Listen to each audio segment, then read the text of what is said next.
magistério. Isso é muito preocupante. É extremamente preocupante, Ana. Você vê que antigamente a elite eram professores. Sim, né? Era um orgulho. Eram né? orgulhos. Toda a classe social mais alta eram professores. E hoje as pessoas, é uma das carreiras que as pessoas menos desejam. Né? Ela quer tudo menos ser professor. Verdade. E isso, o Brasil vai pagar essa conta no futuro. E há um versículo na Bíblia, em Oséias 4,6, que diz que meu povo é destruído por falta de conhecimento. Quando o povo não tem conhecimento, as pessoas não buscam seus direitos, as pessoas não reclamam. A educação é a base de tudo. A educação é a base de tudo. Então, tem que sair do discurso e realmente ser investido em educação, valorizar os professores. São Paulo está avançando. Recentemente, o governador deu aí já foi um avanço, porque antigamente os aposentados não recebiam nenhum aumento salarialmente, né, estava congelado, e agora já fez um projeto para aumentar durante os 4 anos, que talvez não pague toda a dívida do passado, mas começou a avançar. Não paga, mas...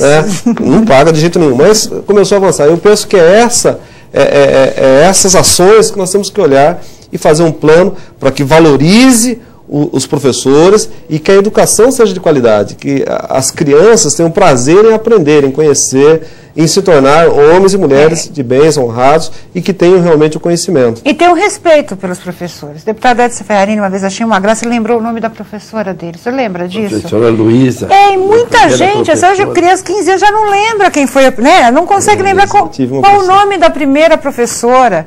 A gente perdeu também esse elo importante que eu acho que tem que entrar, quando se fala em plano nacional, plano estadual, um resgate do relacionamento aluno-professor também, o respeito com o professor em todos, desde a creche, da educação infantil até o ensino superior. Nós temos visto, por exemplo, o Fantástico tem mostrado cenas aí no Brasil inteiro, onde a educação é um flagelo. Quer dizer, abandonada, mas para estar abandonada precisaria estar melhor ainda. Eu vi um caso em Lusiânia, Goiás, né? Das crianças estão morrendo dentro da escola por causa do tráfico. 10 crianças daquela escola morreram. Eu queria dizer, viu, Ana, que hoje cedo nós tivemos uma reunião com o secretário da Educação, o professor Herman.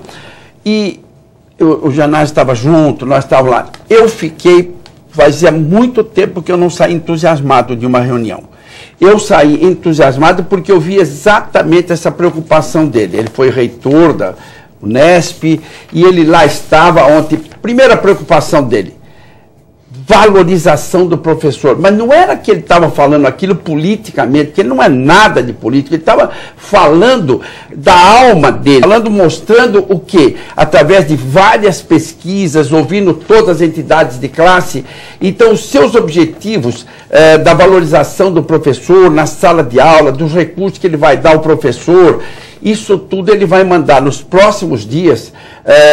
Na sequência, ele vai mandar para a Assembleia um projeto do governo do Estado, e esse projeto, se o governador do Estado mantiver, ele mandou 42% para aumento de 4% em 4 anos. Se agora ele vai valorizar a sala de aula, vai valorizar o professor, vai levar meios para o professor, mas com uma visão a curto, médio e longo prazo, que eu saí de lá muito satisfeito. Então, eu tenho a impressão que a educação de São Paulo, que precisa muito, educação de São Paulo, que eu vi o ano passado ficar 7 meses sem professor de matemática numa sala de aula.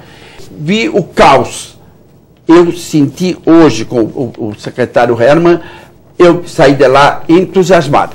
O maior estado da federação deveria dar o exemplo. Quer mudar um país, muda pela educação, não tem outro jeito. Mas essa conversa com o secretário, o deputado Carlos Janazzi, quer dizer, a gente vê, porque tem um governo por trás, né? A gente fala da Secretaria da Educação, a boa vontade, né, deputado Ferrarini, falou assim, se eu fosse secretário de Segurança, eu ia aumentar o salário dos policiais, valorizar, mas se tem um governo por trás, qual que é a sua expectativa? Eu tenho uma posição muito crítica em relação, eu acho que o secretário tem boa intenção, porém não acredito que o governo tenha, até porque nós tivemos um excesso de arrecadação agora, nesses 4 primeiros meses, de 2 bilhões de reais, então existe a possibilidade real de caixa do Estado de reajustar de fato os salários dos servidores da educação, aliás, de todos os servidores. Todas as categorias? 2 bilhões de todas as categorias, sem contar que o governador, no dia que é de janeiro, ele congelou 1,5 bilhão. Então, nós temos 3 bilhões e meio de caixa. De fazer uma colocação, uma boa notícia para os professores, para os aposentados. Não haverá nenhuma hipótese de aumento sob a forma de abono. Em nenhuma hipótese, ele deixou claro que não haverá abono e será contínuo, atendendo todo o pessoal aposentado também. Eu sei, mas aí acontece que os 42% que ele anunciou, esses 42% serão parcelados em 4 anos. Isso não vai cobrir nem a inflação do período. Nós temos que ter uma visão crítica também. Esse ano, é um passo, né? Não, é um passo. Vamos ser otimistas. Em relação ao secretário anterior, Paulo Renato, é o governo Serra, que jogou a polícia, jogou a tropa de choque contra os professores no Palácio dos Bandeirantes, que não dialogava. Esse governo está dialogando. Não significa que ele atenderá às reivindicações. Por isso que quando o projeto colado aqui na Assembleia Legislativa, nós vamos apresentar propostas para que ele reflita realmente os interesses e as necessidades do magistério paulista. Nós vamos, por exemplo, apresentar uma emenda para que esses 42% sejam dados de uma vez só, numa parcela única. Opa. Senão não é possível, não vai adiantar nada. A gente vai trocar meia dúzia por 6 por meia dúzia. Por meia dúzia. O ditado Então nós vamos fazer a cobrança, vamos acompanhar, vamos fiscalizar e apresentar propostas para melhorar a proposta do governo, que está muito aquém das reais necessidades do magistério estadual. E falando em funcionalismo público, né, hoje a gente viu a cidade aí parar, né, deputado Edson Ferrarini? Greve na CPTM, e a gente viu também os ônibus parados na região do ABC, informando que a greve no ABC continua. Vamos lá. Tanto os paulistanos como os moradores da Grande São Paulo estão sem transporte ferroviário operado PTM, em razão da greve dos ferroviários. Na verdade, atende só a CPTM, gente, quase 2,5 milhões de usuários, né? E as 89 estações foram fechadas. Eu não vi, fazia tempo que eu não vi uma greve, viu, deputado Carlos Serra, atingir 100% do setor. Na verdade, eles conseguiram paralisar 100% da categoria. Isso é preocupante. Extremamente preocupante, e são 2 milhões de pessoas. Quer dizer, a greve ela tem uma razão de ser. Claro. Né?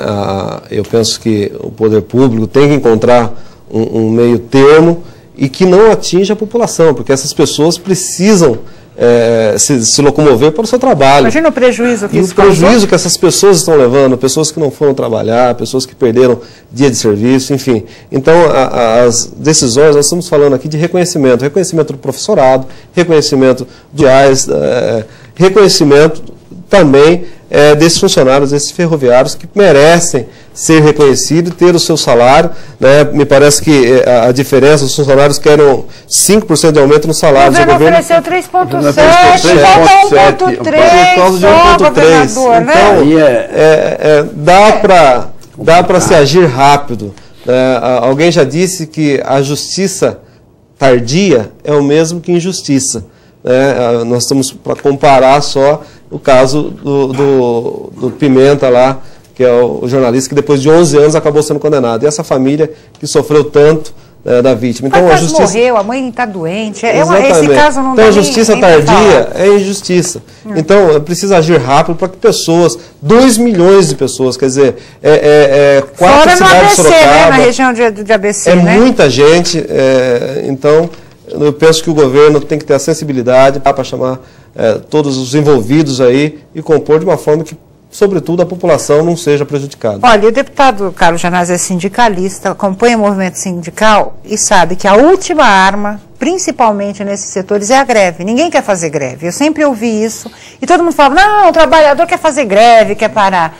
Não, é a única arma forte do trabalhador nesse momento, né, deputado Janazzi? Porque a situação dos servidores do Estado de São Paulo é tão grave hoje, porque os servidores estão expostos a uma política de arroxo salarial há muitos anos. Durante todo esse período em que o PSDB governa o Estado, os salários foram arrochados e continuam sendo arrochados. Tanto os servidores da administração direta como indireta das estatais, porque o metrô está em estado de greve, pode entrar em greve a qualquer momento, está na mesma situação. A CPTM já tinha anunciado, entrou. Os funcionários da Sabesp estão na mesma situação, em estado de greve. Os professores e funcionários das ETECs e FATECs estão do Centro Paula Souza. Nós temos várias categorias mobilizadas por conta porque essas categorias estão combatendo o arroxo salarial. Esses reajustes que foram oferecidos pelo governo não repõem nem a metade das perdas da inflação. Eles não querem aumento salarial, eles querem ao menos uma reposição das perdas inflacionárias. É isso que está em jogo hoje. Então, o único responsável por essa paralisação é o governador Geraldo Alckmin, que não negocia, por exemplo, com o Centro Paula Souza, com os professores do Centro Paula Souza. O governo não negocia diretamente com os professores e funcionários. O governo nomeou uma comissão de diretores de escolas, que são cargos de confiança nomeados pelo próprio governo, para negociar em nome. Absurdo. Então tem que negociar, tem que dar o reajuste, pelo menos para repor as perdas da inflação do período. Por isso que nós vamos ter mais greve aí, viu? O metrô está preparando a greve, a Sabesp também. Então, mas o governo tem que agir, o governo tem que repor os salários dos trabalhadores. Porque, olha, de 95, para concluir, de 95 até agora, os servidores do Estado de São Paulo tiveram uma perda de 50% nos seus salários. Por isso que está tendo greve, ninguém aguenta. Eu questiono o seguinte, se o governo, estou dando uma dica, eu querendo ser governadora do Estado, se o governo cumprisse a database, né, e desse um reajuste negociando, eu acho que evitaria esse número de greves que vem ocorrendo, né, deputado? Essa greve da CPTM, lógico, é democrático? O que é democracia? Você exerce a democracia sob pressão. Isso é válido, é democrático. Claro. A greve é o estágio máximo da pressão. Agora, essa greve em pessoas, em locais que vão mexer com tantas pessoas, você imagine, houve um bom senso do metrô não entrar em greve junto, porque aí vai atender entidade sindical, aí lógico que você perguntar para o sindicalista, quanto mais confusão, melhor. Agora, para obter lá, agora, é 1% só, 1,3%. É a diferença. Isso com um pouco mais de negociação chegava lá. Não era necessário essa greve, nada contra a greve, porque ela é constitucional. Mas esse 1,3% prejudicar 2,5 milhões de pessoas é falta de um pouco mais de compreensão e de diálogo. Imagine quantas greves eu já vi na vida, quantas greves eu... Agora, esta aqui foi um pouco antes da hora. Podia ter esperado mais dias que vocês resolveriam esse problema. Entravam num acordo. Então deveria já não foi só por isso. Uhum. Tem uma pauta de reivindicação. Não, tem muita coisa em jogo. Sorocaba estava em estado de greve, avisando, poderiam entrar em greve nos últimos dias e entrariam em greve na terça-feira. E aí, na segunda-feira, as empresas sentaram e uma diferença de 1%. E o sindicato aceitou a proposta e esse último recurso, que era a greve, não foi usado. Mas é o último recurso, exatamente. É a força maior do trabalhador. Eu penso que um pouco de sensibilidade do governo, 1,3%, eu acho que dá para contornar. Olha, eu ando fazendo greve com a quarta manchete, que não vai dar tempo de comentar mais uma vez. Mas eu quero agradecer, é muito grave. Deputado Gianazzi, deputado Carlos César, deputado Ferrarini. Vamos uma nova oportunidade de falar sobre os casos de HIV no mundo, principalmente nos jovens. Mas uma nova oportunidade. Nós vamos ficando por aqui. Até o próximo programa. Tchau.